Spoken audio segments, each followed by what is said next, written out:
The rain fell in a steady rhythm as thunder echoed through the night, casting an eerie ambiance over the small town.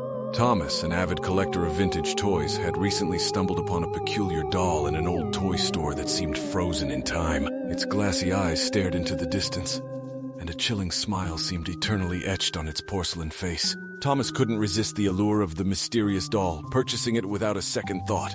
Back in Thomas's house that night as the clock struck midnight, soft creaking sound emanating from the doll's direction disturbed the silence. Ignoring it at first, he dismissed it as a mere consequence of the aging house.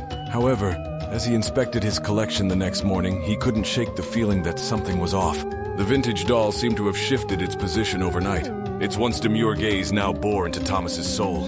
The unsettling feeling intensified as he witnessed the doll's porcelain fingers twitching ever so slightly. Night after night, Thomas found himself waking to the sound of tiny footsteps echoing through the dimly lit hallway.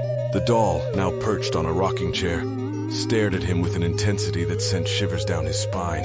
Thomas's once peaceful nights transformed into a never-ending nightmare.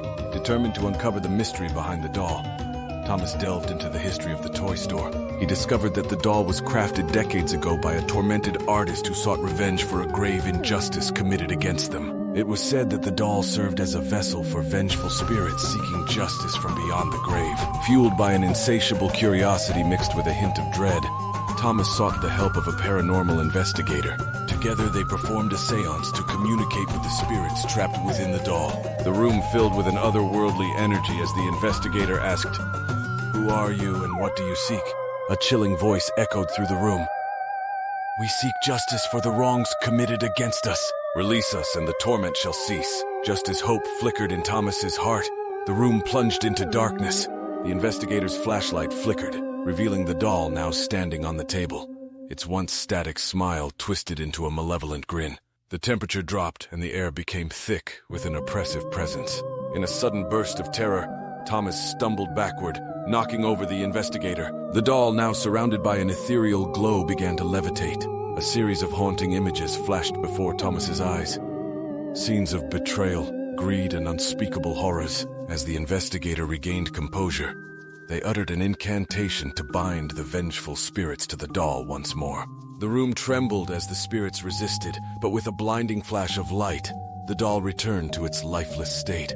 In the aftermath, Thomas, shaken and weary, decided to lock the doll away in a box, sealing it with protective charms. Days turned into weeks, and Thomas convinced himself that the nightmare was finally over. But one stormy night, as thunder roared and rain battered against the windows, Thomas awoke to a soft tapping. The box containing the doll sat ominously in the corner, and as he approached, he heard a faint whisper in the wind. "Justice denied is justice delayed." In a twisted turn of events, Thomas realized that the spirits seeking justice were not appeased. They were merely biding their time.